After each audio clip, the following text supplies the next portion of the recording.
개천절이자 연휴 마지막 날인 오늘도 정치권에서는 여야 간 대치 국면이 이어지고 있습니다. 자, 정치권 소식부터 짚어보겠습니다. 최영목 정치평론가, 서영주 민주당 상근부대변인, 김재섭 국민의힘 비대위원, 설주환 민주당 법률위 부위원장 자리에 함께했습니다. 안녕하십니까? 네, 안녕하세요.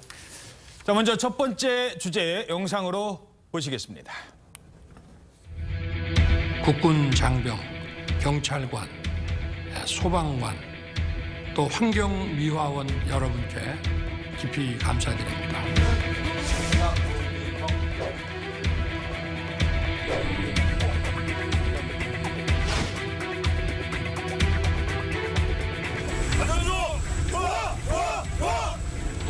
자랑스럽고 든든합니다.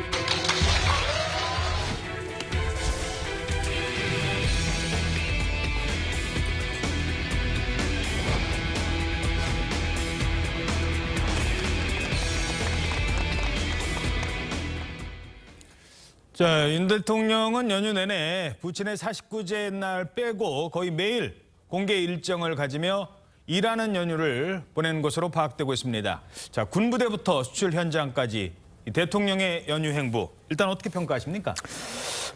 역대 어느 대통령보다도 역동적으로 그 현장을 중시하는 대통령이다 하는 부분에 있어서는 뭐 전 이론의 여지가 없다고 봅니다. 예. 왜 그러냐면 뭐 휴일도 쉬지 않고 지금 말씀하신 대로 모든 현장에 가서 경력 뭐 이런 거를 아끼지 않았다 하는 점에서 보면 그 뭐 충분히 이해가 되는 대목인데, 그런 것에 비해서는 사실 윤 대통령의 여러 가지 국정 운영 지지율이나 아니면 국민들에 대한 공감대 확산 이런 것들은 좀 뒤따라지지 못해서 아마 윤 대통령도 섭섭할 수도 있겠다 이런 생각이 먼저 들어요.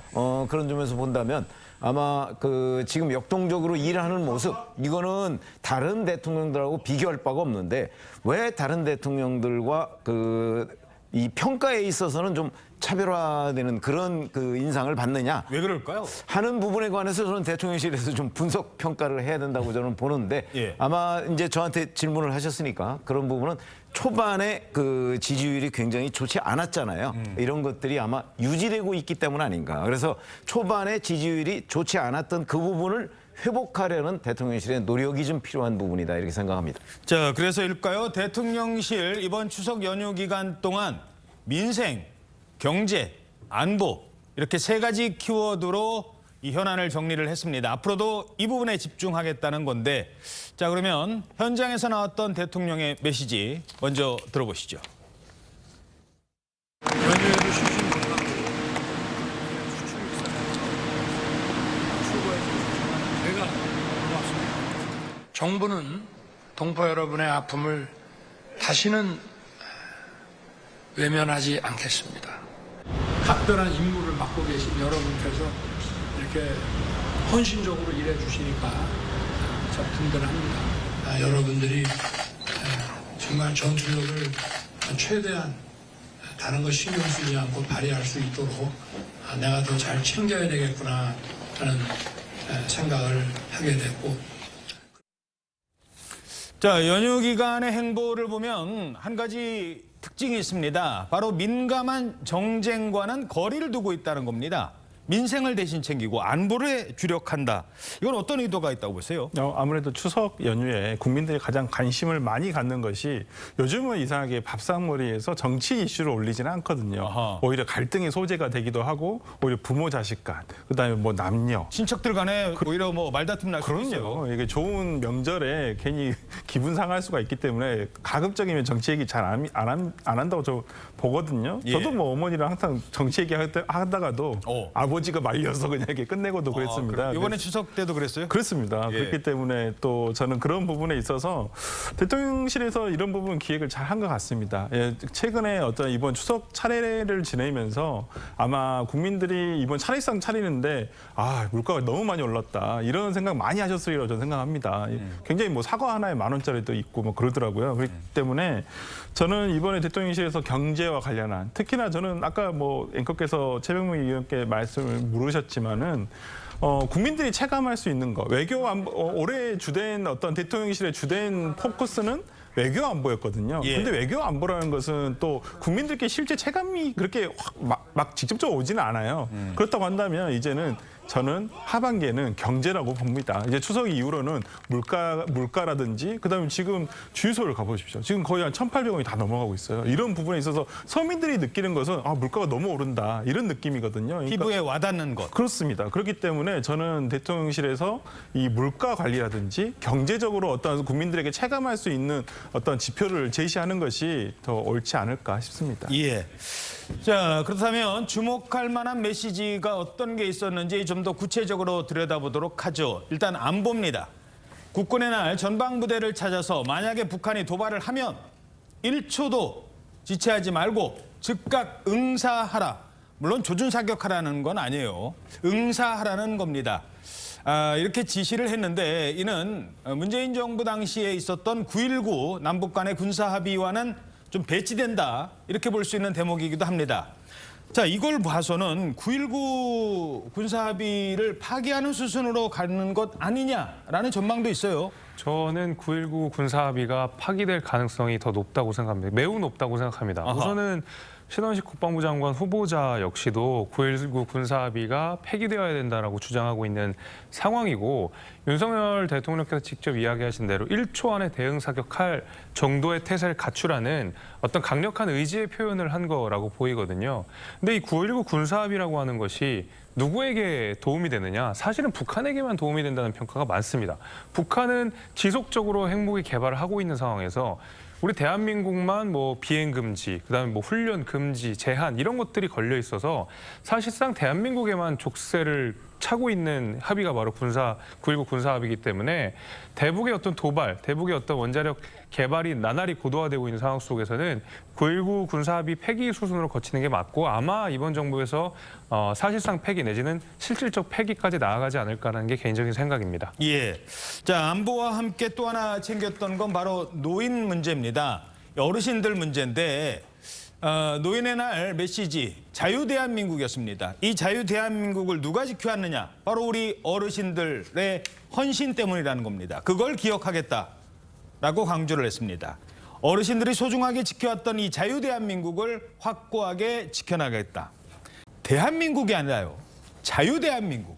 이 자유대한민국을 2번이나 강조를 했습니다.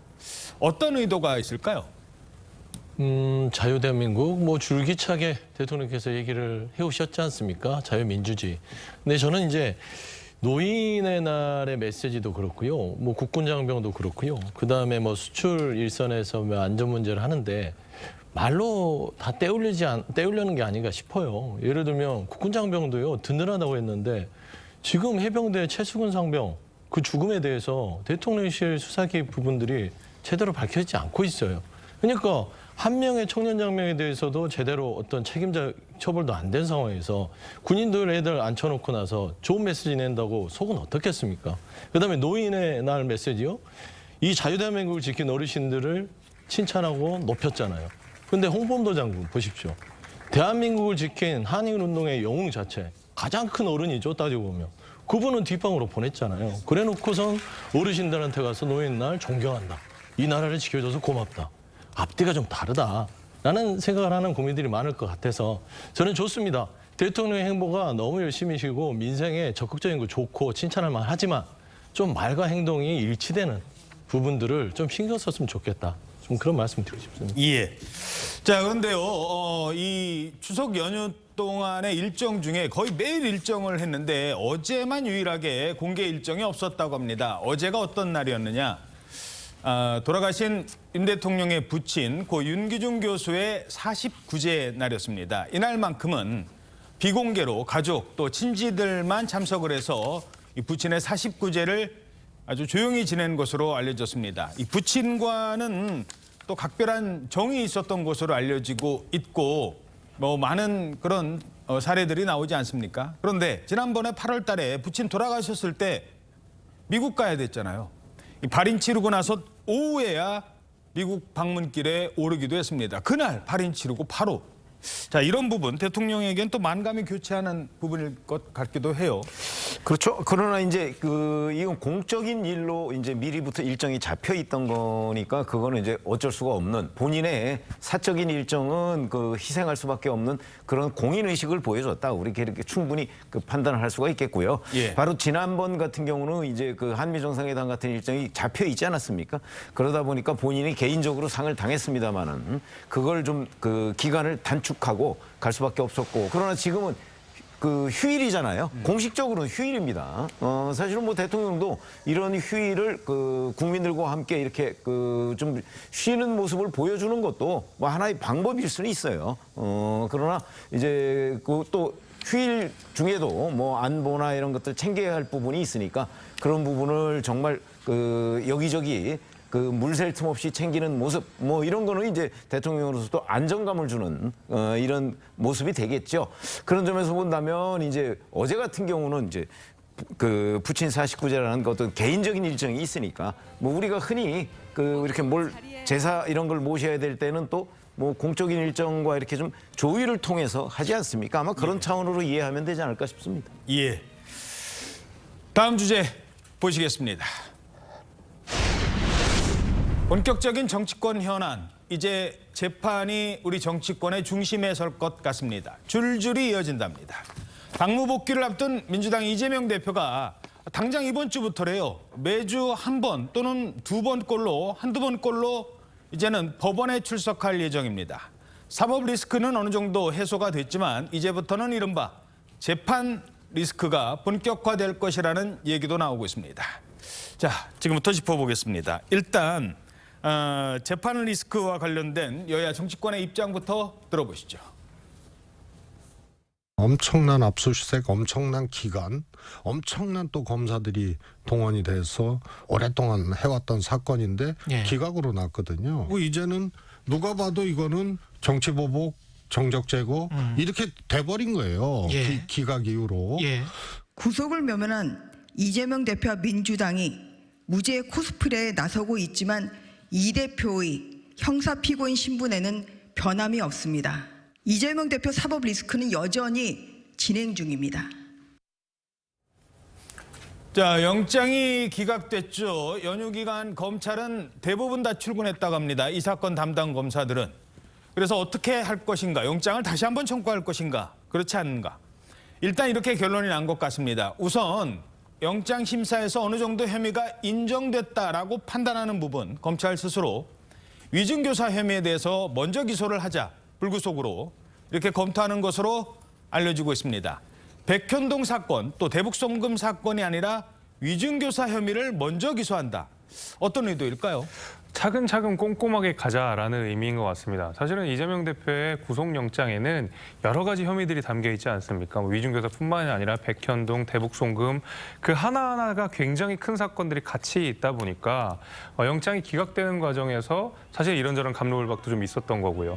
근데 아까 조금 전에 최재성 전 정무수석의 이야기도 그렇고 민주당 대다수의 입장이 마치 구속영장이 기각된 것을 가지고 이재명 대표가 죄가 없다라는 식으로 계속 이야기를 하고 있거든요. 검찰의 수사를 못 믿을 거다. 검찰은 정책 수사를 하고 있다라는 이야기를 반복적으로 하고 있거든요. 근데 검찰 입장에서는 이재명 대표만 수사하는 게 아닙니다. 정말 범죄자들, 혐의가 있는 사람들을 일일이 다 수사하고 있는데 민주당이 나서서 검찰을 못 믿겠다. 검찰의 수사는 정치적이라고 하면서 일국의 수사기관을 계속 불신하는 듯한 메시지를 많이 내고 있거든요. 검찰 입장에서는 이재명 대표뿐만 아니라 상당히 많은 수의 있던 혐의자들, 범죄자들을 수사하는 데 있어서 기강이 흔들릴 수 있다는 생각이 분명할 겁니다. 아마 그런 의미에서 이재명 대표가 마치 무죄인 것처럼 주장하는 그런 부분과 수사기강이 흔들릴 수 있다는 이 두 가지 점들을 의식을 해서 아마 차근차근 되는 것부터 하자 이렇게 이야기가 나온 걸로 보입니다. 영장은 기각됐지만 무죄는 아니지 않느냐. 어떻게 보세요? 당연히 영장 실질심사는 수사의 단계입니다. 그게 재판에 아직 가지도 않은 거예요. 다만 영장이라는 것은 법원에 의해서 발부할 수 있도록 헌법에 정해져 있기 때문에 당연히 이 법원에 의해서 판단이 됐던 것이고요. 그 과정에서 우리가 결정문에서 보다시피 어떤 세 가지 혐의 중에서 가장 또 이 부분은 영장 재판에서도 혐의가 어느 정도 소명이 되었다라고 돼 있어요. 근데 소명된 것만 가지고는 또 입증은 안 된 것이거든요. 이건 이제 본 재판에 가가지고 이제 따져 따져봐야 될 문제예요. 다툴 문제입니다. 검찰과 피고인 측에서 다퉈야 될 문제이기 때문에 아직까지 뭐 당연히 이유 무죄를 알 수는 없는 상황입니다만은 일단 저는 검찰이 지금으로서는 영장 재판 결과로서 봤을 때는 물론 판사에 따라서 재판부에 따라서 어떤 판단은 다 다를 수가 있습니다. 하지만 지금 어찌 되었든 간에 법원의 일차적인 판단을 봤었을 때는 백현동과 쌍방울은 지금 불구속 기소를 하더라도 이게 나중에 입증 공소를 유지하는 것도 어려울 수가 있다라는 어떤 판단이 저는 들었을 거라고 생각하고요. 그나마 유진 교사라는 부분은 녹취록이라든지 이런 부분들이 확보가 돼 있기 때문에 어느 정도 검찰 입장에서는 이것은 재판에 갔을 때 어느 정도 확률이 굉장히 높겠다 판단한 부분이라서 일단 먼저 기소를 하는 것이 아닌가 싶습니다. 예. 자, 그런데 앞으로 이어질 재판 일정을 봤더니 이재명 대표 입장에서는 정말 만만치 않은 일정이 될 것 같아요. 일주일에 적게는 한두 번, 뭐 지금 쭉 나오고 있습니다만 이미 재판 중인 것도 있고 대장동 위례 이건 또 성남FC랑 묶어서 지금 진행이 되고 있고요. 병합이 돼서. 그래서 지금 뭐 전문가들은 한 일주일에 이렇게 되면 많으면 3번까지 재판을 해야 되는 것 아니냐. 이런 얘기도 나오고 있어요. 자, 이러면 정상적인 당무와 재판 일정을 병행할 수 있을까요? 어떻게 보세요? 그렇죠. 만약에 일주일에 3번 정도 재판받으러 이제 서초동에 가야 된다고 한다면 병행하기가 쉽지는 않겠지만 그렇다고 해서 뭐 불가능하다는 건 본인이 포기하지 않는 한 누가 불가능하니까 당대표 그만 내려오세요. 이렇게 얘기할 수는 없는 입장이죠. 예. 근데 이제 검찰의 입장에서 보면 지금까지 마치 위증교사만 소명이 된 것처럼 이렇게 말씀하시는 분들이 많은데 그렇지 않아요. 백현동 배임 문제나 아니면 쌍방울 대북송금 문제도 검찰의 입장에서 보면 다 소명이 된 거예요. 그러나 그걸 유창훈 영장 전담 판사가 이 부분은 좀 직접적인 증거가 부족하고 다툼의 여지가 있다. 이렇게 얘기를 한 것이지 만약에 다른 판사였다면 이게 발부될 수도 저는 있었다고 봅니다. 예. 그런 관점에서 보면 지금 유창훈 영장 전담 판사가 얘기한 부분이 무슨 금과 옥조처럼 검찰이 지켜야 할 선이 아니에요.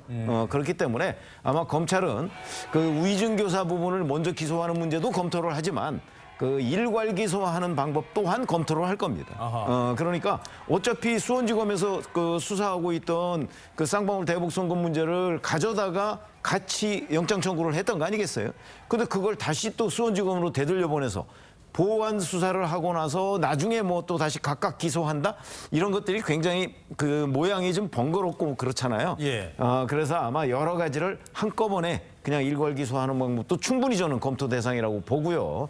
자, 그렇기 때문에 만약에 이재명 대표가 이제 이 부분까지 쌍방울 대북송금 백현동 배임 위증교사 이 부분까지 만약 불구속 기소가 된다고 한다면 이미 대장동 문제 있죠. 성남FC 이게 지금 그 재판이 본 재판이 6일에 시작이 되는 거예요. 그 다음 주 금요일에 이제 그 또 선거법 재판이 있죠. 그럼 이거 기소되면 이제 공판 준비기를 거쳐서 이것도 또 본 재판이 시작될 거예요. 예. 이렇게 되면 현재 그 대장동 재판과 관련해서 재판부는 주 2회 재판을 열자고 하고 있거든요. 예. 근데 아직 변호인이 동의는 안 하고 있지만 그렇게까지 되면 3회가 아니라 뭐 3, 4회가 될 가능성도 있고 여튼 이재명 대표는 뭐 거의 절반은 여의도로 절반은 서초동으로 출퇴근하는 일이 벌어질 수도 있다 이렇게 생각합니다. 짧게요. 그 지금까지 영장에서 기각된 부분은 이제 혐의거든요. 검찰이 이건 뭐 피의 사실이 물론 구속영장 안에도 포함이 돼 있습니다만 혐의였지만 재판을 하게 되면 이제부터는 그 재판에서 진행되는 그 혐의가 피의 사실이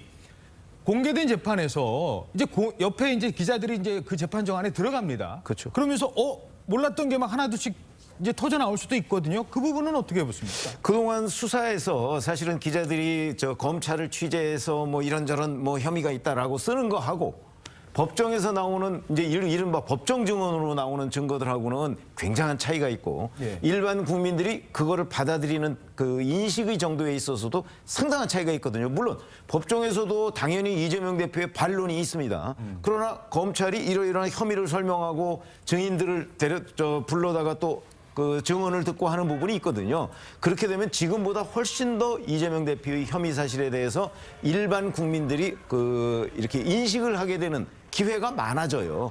이재명 대표한테 결코 만만치 않은 상황이죠. 만만치 않을 거다. 어떻게 보십니까? 아니 보면은 이제 반대급부로 검찰의 시간이었어요 그동안. 예. 60, 70명의 검사를 동원해서 500여일 동안 수백 차례 압수수색을 했습니다. 한 사람을 앞에 세워놓고요. 난사를 했죠. 누더기를 만들었어요. 이런 검찰 수사를 본 적이 있습니까? 국민들은 알고 있죠.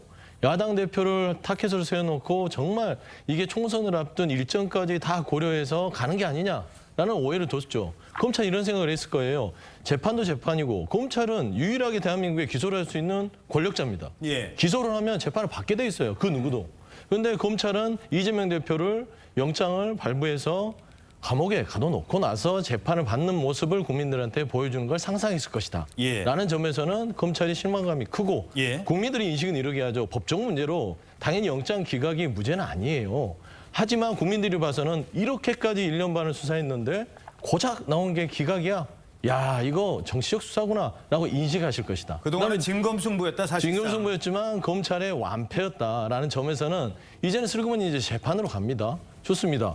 뭐 그 검찰에서 기소를 하면 재판을 해야 되니까요. 그러면 재판 과정에서 어떤 부분은 이재명 대표가 재판에서 뭐 안 좋은 얘기들이 국민들한테 보여질 거라고 생각하지만 그동안 어땠습니까? 검찰이 피의사실 공표하면서 검찰의 주장들만 계속 언론에 나왔어요. 하지만 재판이 되면 이재명 대표의 그동안 알려지지 않았던 여러 가지 방어권에 의한 메시지들이 나오면서 국민들이 알게 되겠죠. 예. 아, 이게 그동안 검찰이 주장했던 이런 모든 영장 내용들의 어떤 소명 이 안 된 범죄 혐의들이 결국에는 재판 과정에서 이재명 대표가 이래서 이런 부분들이 억울하겠구나라고 반대로 그런 이익도 얻을 수 있기 때문에 저는 이 불구속 기소 상태에서 불구속 구속 상태에서 이 재판을 하는 것들이 검찰이 원래 했었어야 돼요. 그런데 결국에는 재판 과정에서 검찰이 지금 영장 기각됐을 때 범죄 소명을 못 했잖아요. 그런 부분이 재판 과정에서 그 실상들이 낱낱이 드러나면서 저는 나름대로 이재명 대표는 재판이 좀 힘들긴 하겠지만 본인의 좀 짐을 덜 수 있는 기회가 될 수 있다. 저는 그렇게 보고 있습니다. 자, 지금 화면 보시면 이 병원에서 이제 퇴원 당시에 지팡이를 짚고 측근들의 부축까지는 아닙니다만 많은 사람들이 지켜보는 가운데 이제 저렇게 지팡이를 짚고 가고 있었거든요. 지금 제일 궁금한 것 중에 하나가 지금 현재 건강 상태는 어떤 것으로 파악되고 있습니까? 일단 병상에서 그 당무를 보거나 아니면 그 내방객들이 왔었을 때 맞이를 하는 부분에 대해서는 전혀 무리 없이 소화를 하고 있는 것으로 알고 있고요. 뭐 진짜 뭐 보행을 하는 거에 있어서도 지금 근거리 정도는 지팡이 없이 왔다 갔다 하실 수 있다라는 것을 봐서 조만간에 회복을 하셔서 아마 저는 당무에 복귀할 것으로 보이고요. 특히나 10월 11일 날 그 강서구청장 보궐선거가 있는데 거기 참 지원 유세 가신대요? 아마 뭐 아직 공식화된 것은 없는데 아마 제가 봤을 때는 마지막 현장 유세라든지 이럴 때 한번 가시지 않으실까 저는 그렇게 예상을 해봅니다. 지금 당 관계자 얘기로는요. 뭐 한 번쯤은 그래도 현장에 직접 갈 것 같다. 이러면 유세 현장을 가는 거거든요. 이 부분은 어떻게 보세요? 저는 갈 거라고 보입니다. 왜냐하면 그 이재명 대표가 당 지도부로서 진기훈 후보를 공천하는 과정들을 살펴봤을 때 진기훈 후보가 거의 입당 동시에 공천이 됐거든요. 예. 그렇다 그러면 이재명 대표의 뜻이 반영되지 않고서는 거의 입당한 사람이 바로 공천되는 경우는 없습니다. 그만큼 이재명 대표는 이번 강서구청장 선거에 본인의 어떤 정치적 사활을 걸었다. 굉장히 큰 의지를 보이고 있다. 이렇게 우리가 추측할 수 있고 이재명 대표 뭐 지금 아까 말씀해 주신 대로 방문객들 접객하고 메시지 내고 하는데 큰 이상은 없어 보입니다. 그래가지고 이 정도의 의지를 가진 그 보궐선거라 그러면 이재명 대표가 직접 나서서 설령 그것이 지팡이를 짚고 있는 한이 있더라도 아마 가서 지원 유세를 할 거라고 저는 보입니다. 그렇군요. 자, 이런 가운데 이재명 대표 영수회담을 제안했지 않습니까? 국민의힘에서는 영수회담 제안에 대해서 비판을 가하고 있습니다. 오늘 김기현 대표가 나섰어요. 이른바 연목구어라면서 좀 뜬금없다 이런 얘기죠. 당대표 회담부터 해야 되는 것 아니냐. 나랑 만나자. 왜 대통령 만나자고 하느냐. 지금 이런 얘기를 재차 강조하고 있습니다. 자, 그런데 또 이재명 대표는 지금 영수회담 해야지. 당대표 회담할 때는 아니지. 그러면 왜 영수회담을 고집하는 걸까요? 이재명 대표의 생각은 본인의 그 맞수는 윤석열 대통령이다 이렇게 생각하고 있는 것 같고요. 그다음에 김기현 대표는 본인의 맞수가 이재명 대표라고 생각을 하고 있는 것으로 보입니다. 서로 격이 다르다 이런 느낌을 갖는데 사실 언론계에서 영수회담이라는 단어가 사라진 것이 거의 10년 전쯤 됩니다. 다시 이제 이재명 대표가 이걸 굳이 끄집어내서 윤석열 대통령과의 회담 제의를 한 것은 바로 본인의 격을 대통령급으로 맞추기 위한 것 아닌가 이렇게 판단이 되는데 그때는 뭐 그 총재 부분에 관해서는 시절이었어요. 총재 시절. 당 대표라기보다는 막 총재 얘기 나올 때쯤. 아니 뭐 그게 이제 김대중 대통령 시절에 사실은 그 대통령이 여당 총재를 겸임하는 게 마지막이었거든요. 사실은 그 이후에 노무현 대통령 시절부터 여야 영수회담이라는 개념이 언론계에서 되게 사라졌는데 이재명 대표가 이걸 다시 되살려서 윤석열 대통령한테 제안한 거는 본인은 윤석열 대통령과 겨뤘던 대권주자다. 그래서 이제 김기현 대표를 의도적으로 좀 이렇게 폄하하려는 그런 숨은 뜻이 있다 저는 이렇게 봅니다. 혹시요 네. 둘이 만나는 거 말고 당 대표 다른 당 대표도 같이 나오는 이런 방식도 안 된다는 걸까요? 아니 근데 여러 가지 방식이 있겠죠. 그러니까 이재명 대표 기억하시면은 지난 8월이죠. 그러니까 대표가 되고 나서 윤석열 대통령한테 만나자고 얘기를 했었어요.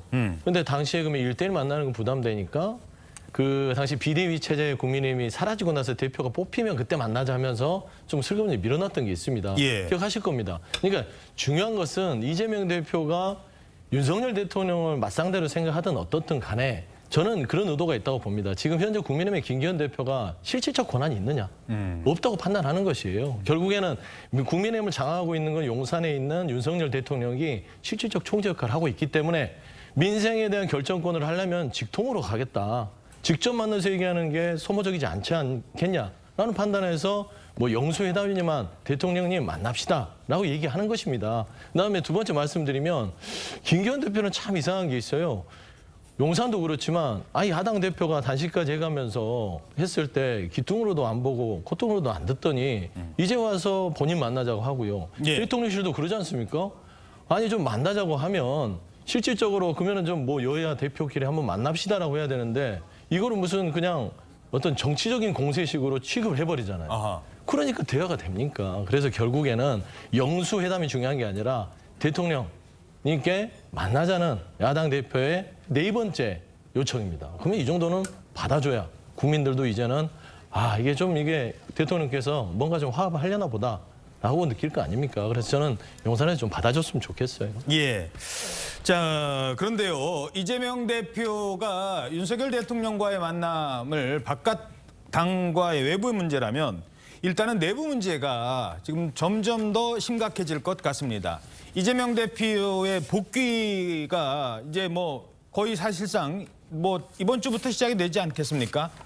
민주당의 이른바 지난번에 찬성표 던졌던 의원들을 중심으로 내용이 점점 깊어질 것 같습니다.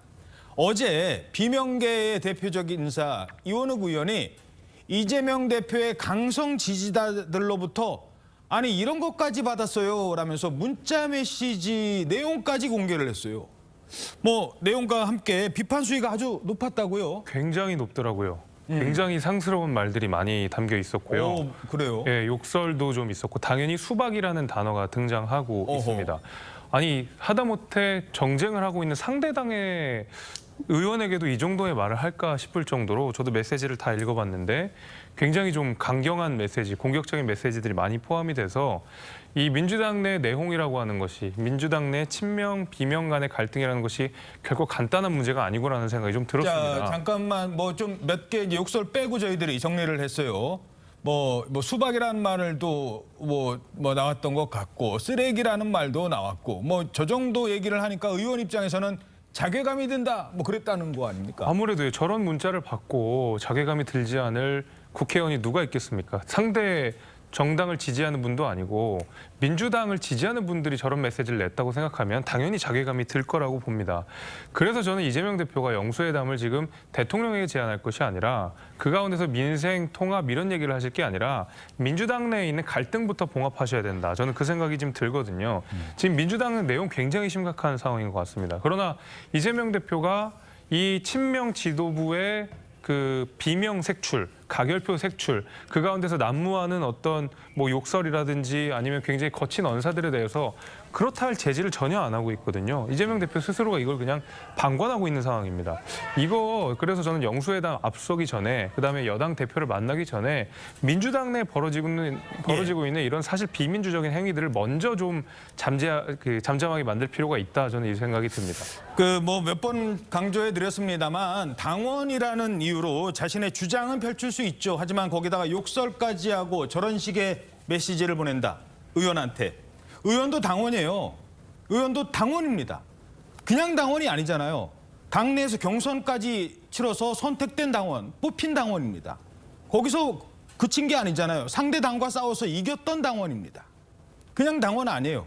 물론 그냥 당원과 그냥 당원이 아닌 사람을 구분하는 것 그렇지만 당원이라는 이유로 저렇게 막 그냥 공격해대면 누가 버티겠어요. 이쯤 되면 이재명 대표가 좀 그만하는 게 저한테도 좋고 당에도 좋습니다. 이런 얘기를 직접 해야 되는 것 아닐까요? 그런 메시지를 몇 번 냈었었죠. 직접 뭐 수박이라는 멸칭을 쓰지 말아라. 그다음에 이런 것이 우리에게 하등 도움되지 않는다라고는 하는데 최근에 이번 뭐 가결 사태를 거치면서 오히려 지금 최고위원인 정청래 의원 같은 분들은 오히려 개딸들을 굉장히 자극하고 있거든요. 예. 오히려 선동한다는 생각도 들 정도로 그렇기 때문에 이런 부분에 있어서 저는 이재명 대표가 다시 한번 뭐 본심이야 어떻든 간에 와서 당의 화합을 위해서라도 어떤 화합의 메시지 그리고 이런 과연 저는 이분들이 민주당을 정말로 위해서 이러시는 것인지 저는 조금 의문은 돼요. 그러니까 어떤 의견 표명은 저는 아까 앵커께서 하신 말씀이 정확하다고 보는데 의견 표명은 누구나 자유입니다만은 거기에 폭력적인 방법이라든지 욕설이라든지 인격을 모독한다든지 특히 이호령 의원이 이런 부분에 대해서 자기 자식이 이런 거 보면 어떤 느낌이 들까? 가족들이 볼까 봐 겁난다라고 하실 정도거든요. 그러니까 의정 활동에 대해서는 비판할 수 있습니다만은 어떤 그 사람의 의원의 개인에 대해서 이렇게 어떤 그 경멸하는 표현을 하는 것은 그 입장 바꾸는 생각해 보십시오. 어떤 의원이 좋아하겠습니까? 저는 역지사지할 필요가 있다 생각합니다. 자, 하지만 이제 뭐 체포동의안에 찬성까지 했기 때문에 그걸 찾아내는 게 중요한 게 아니라 그런 의견이 있기 때문에 이걸 그냥 넘어간다. 민주당 내부에서는 그건 아니다라고 하는 의견이 많아요. 뭐 지금 뭐 정청래 의원은 빚 받아낸다고 하지 않습니까? 그럼 그걸 어떻게 할 것이냐? 지금 할 것이냐? 당장 할 것이냐? 선거 앞두고 그건 아니다. 뭐 총선까지 그럼 끌고 간다? 그때까지 이른바 좀 말린다 사람을? 뭐 이런 표현은 좀 그렇습니다만 언제쯤 이게 본격적으로 당내 갈등이 폭발할 것이냐? 이 부분 어떻게 전망하세요? 그렇기 때문에 그게 이재명 대표의 선택의 문제라는 거죠. 이재명 대표의 구속영장이 기각되면서 아마 비명계들은 상당한 정도로 그 위기감을 굉장히 많이 느낄 거예요. 예.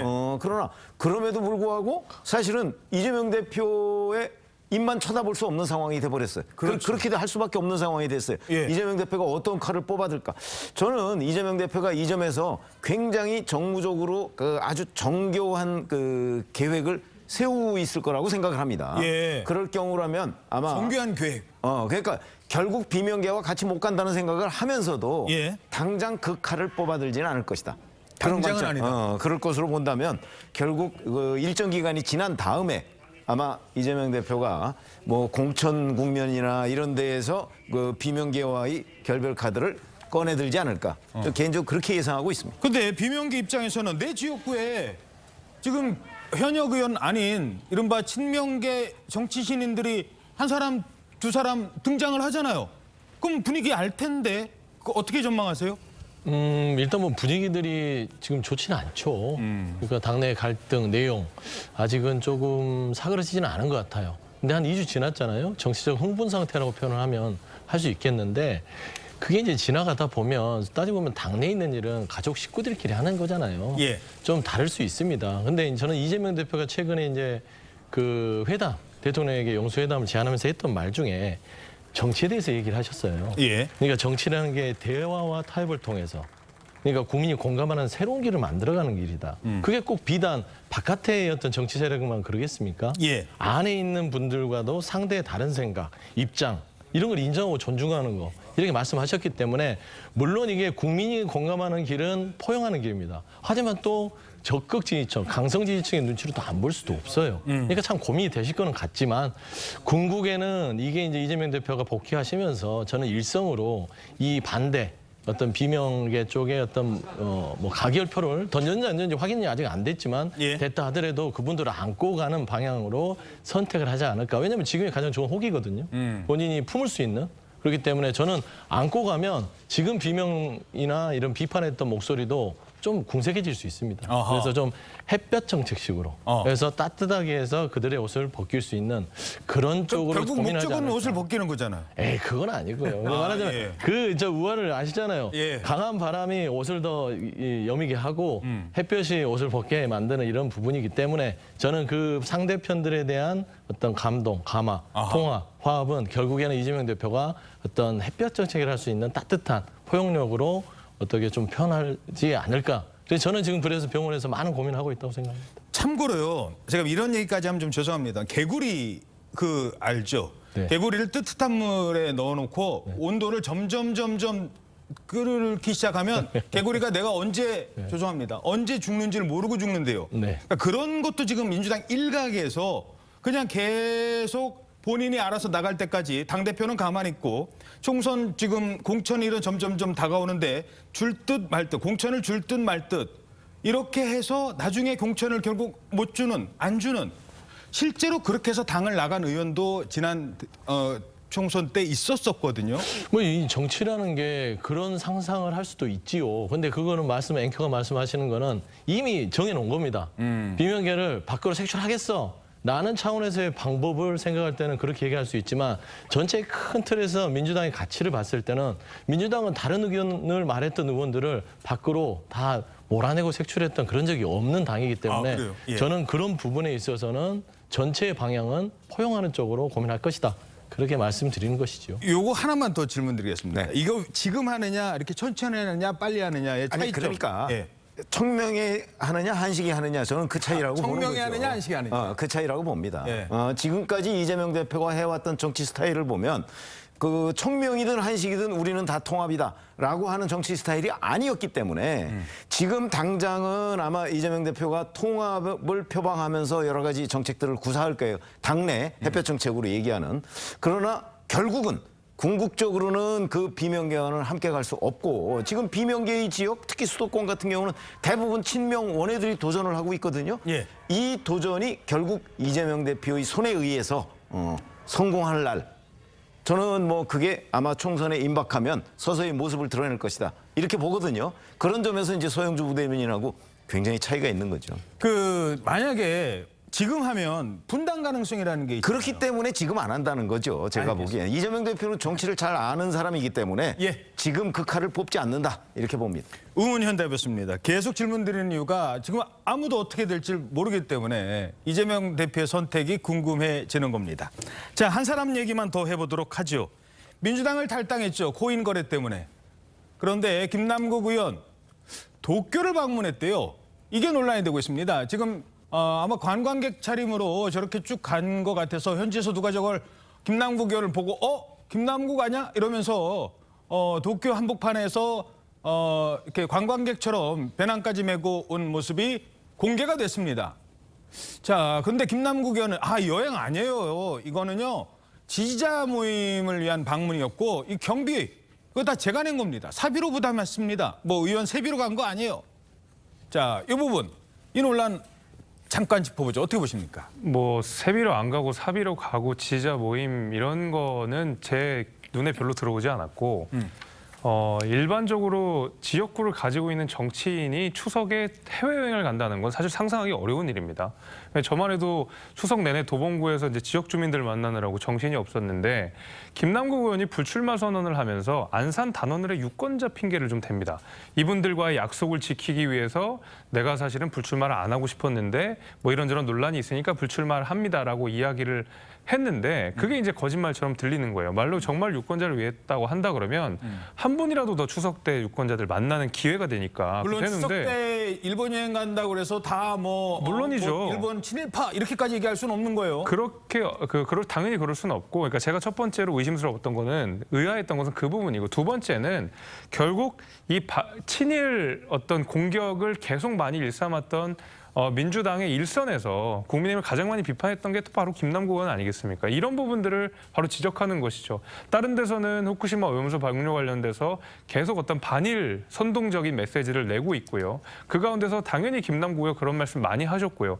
근데 알고 보니까 뭐 이런저런 핑계를 대면서 휴일 기간에 일본 방문해가지고 잘 뭐 갔다 오셨다라고 하는 것이 사실 김남국 의원이 그 전에 일본을 향해 냈던 메시지들, 우리 정부를 향해 냈던 메시지들과 전혀 맞지 않는다라는 것이죠. 이런 여러 가지를 겹쳐서 사실은 뭐 국민들께서도 좋게 보시지 않을 거라고 저는 보고 있습니다. 예. 자, 이 부분부터는 장유미 변호사와 함께 짚어보도록 하죠. 장 변호사님은 네. 이 사안 어떻게 보십니까? 지금 국민의힘에선 이중적이다, 뭐 위선적이다 이런 취지의 비판을 내놓는 것 같은데요. 후쿠시마 오염수는 선동이 아닙니다. 우려를 나타낼 수 있는 것입니다. 왜냐하면 국민들이 우려하고 계시니까요. 예. 이 부분을 선동이다, 괴담이다라고 이야기하는 게 오히려 비합리적인 부분이 있죠. 그리고 후쿠시마 오염수 비판하면 일본 여행 가면 안 됩니까? 김남국 의원은 개인 일정은 아니었다라고 얘기하는데 저는 설사 개인 일정이었다고 하더라도 세비로 간 것이 아니라 보좌진 또 동행한 것이 아니라 개인적으로 갈 수 있는 거 아니겠습니까? 일단 김남국 의원은 2021년도 경선 때부터 일본에 계시는 분들과 인연을 맺은 부분이 있고 본인을 지지했던 분들과 계속 만나기로 했는데 정치 일정이 여의치가 않아서 미루다가 추석 연휴까지 계속 미뤄지다가 일본에 결국 가서 그분들과 만났다는 겁니다. 예. 저는 그게 김남국 의원이 후쿠시마 오염수에 반대했기 때문에 이중적이다라는 걸 공격하는 건 상당히 논리적 비약이라고 생각합니다. 알겠습니다. 판단은 여러분이 하십시오. 다음 주제 보시겠습니다. 강서구 총력전. 내년 총선의 전초전으로 평가되고 있는 서울 강서구청장 보궐선거 8일 앞으로 다가왔습니다. 자, 저희들 선거와 관련된 방송은요, 후보자들을 다 소개해드려야 한다고 합니다. 쭉 소개해드리겠습니다. 1번 진교훈 더불어민주당 후보, 2번 김태우 국민의힘 후보, 3번 권수정 정의당 후보, 4번 권혜인 진보당 후보, 5번 김유리 녹색당 후보, 6번 이명호 우리공화당 후보, 7번 고영일 자유통일당 후보까지. 자, 지금 이 7분이 출사표와 함께 지금 후보자로 선거운동하고 있어요. 지금 막바지 선거운동에 총력을 다하고 있습니다. 자, 이 중에서 아무래도 언론의 관심을 모으고 있는 두 후보의 얘기 잠시 들어보시겠습니다. 운동장에서 반칙으로 퇴장당한 선수가 다시 선수로 뛰겠다고 하는 데 대해서 심판의 여론이 분명히 높은 것이 사실입니다. 저 자신도 그런 심판에 대한 문제를 제기하고 있고 강서 구민들께서 누가 정말 일 잘하는 후보인가 또 신뢰할 수 있는 후보인가를 묻고 있다고 생각을 하고 있습니다. 민주당과 상대방 후보는 무슨 얘기를 하고 있습니까? 윤석열 정부 심판 정권 교체를 외치고 있습니다. 중앙정부로부터 가장 예상 끌어올 수 있는 그런 매력적인 후보가 저 김태우 아니겠습니까, 여러분? 그리고 강서구가 삶의 질이 향상된다는 것을 보여드리겠습니다. 자, 그냥 구청장 한 명 뽑는 선거가 아닌 것 같습니다. 추석 연휴 기간에도 그리고 그 이어지는 오늘까지도 여야 지도부가 지금 저기를 거의 매일 방문하고 있습니다. 선거 지원에 집중하고 있는데 현재까지 판세 국민의힘에서는 어떻게 보세요? 이 여론조사상에서는 국민의힘 김태우 후보가 조금 불리하게 나오는 것이 사실입니다.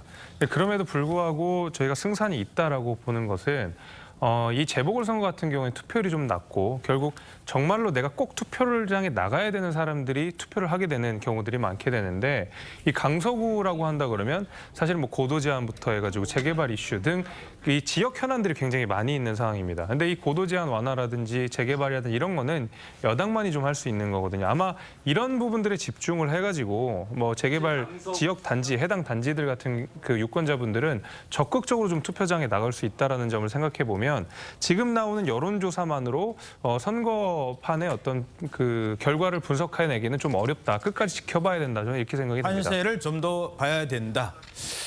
자, 민주당은 어떻게 분석하십니까?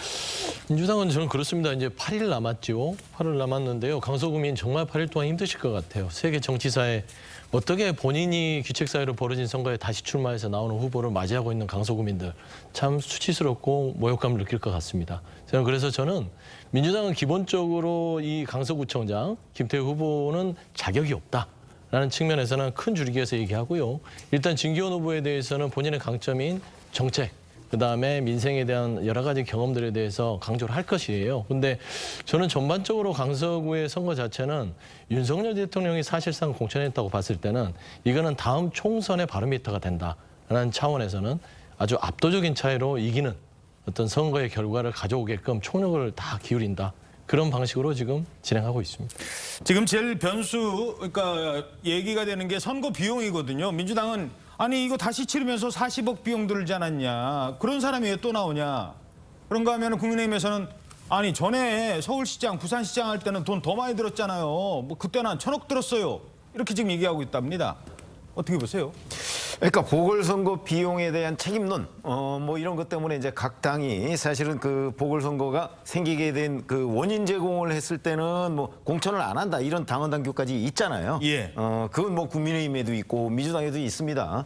그렇기 때문에 이런 문제는 서로 지금 공방을 벌이고 있는데 직접적으로는 김태호 후보한테 뭔가 불리한 듯 보이지만 또 바로 지금 말씀하셨듯이 얼마 전에 있었던 서울시장, 부산시장 보궐선거의 경우에는 또 민주당의 책임론이 있었단 말이죠. 그런 점을 다 감안한다면 결국은 더군다나 김태우 후보의 경우는 이제 공익제보의 성격이라는 게 또 있으니까 결국은 뭐 유권자들이 자, 이 40억이 중요한 게 아니고 누가 강서구청장이 되는 것이 더 그 강서 구민한테 도움이 되는가 판단하게 될 텐데 이게 이제 투표율이 높지 않은 문제가 있는 건 사실이죠. 투표율이 변수가 될 것 같다. 어떻게 보세요? 김태우 후보는 본인 때문에 치러진 보궐선거에 대해서 유권자한테 사과하는 게 맞습니다. 40억 원이 국민 혈세로 들어가게 생겼는데 애교로 봐달라고 하면 그걸 애교로 볼 국민이 어디 있겠습니까? 더더군다나 민주당 이야기를 하면서 민주당 때문에 치러졌던 서울 부산시장 보궐선거 언급을 하는데요. 그때 민주당 20에서 한 30%포인트 차로 패배했습니다. 그럼 국민의힘 논리대로라면 그런 선거를 자초하게 된 정당은 비판하고 심판하는 게 맞는 거 아니겠습니까? 예. 그렇기 때문에 유권자들의 표심을 더 멀어지게 한 언사임에는 분명해 보입니다. 알겠습니다. 자, 뭐 사건이 하나 발생을 했었는데요. 50대 여성으로부터 후보가 폭행을 당하는 일도 있었습니다. 뭐 어느 분인지는 말씀드리진 않겠습니다만 한쪽에서는 명백한 테러다 지금 이렇게 얘기를 하고 있고요. 한쪽에서는 유감을 표명하면서 선거 문화의 선진적 선거 문화의 정착을 당부했습니다. 이런 일도 있었다고 합니다.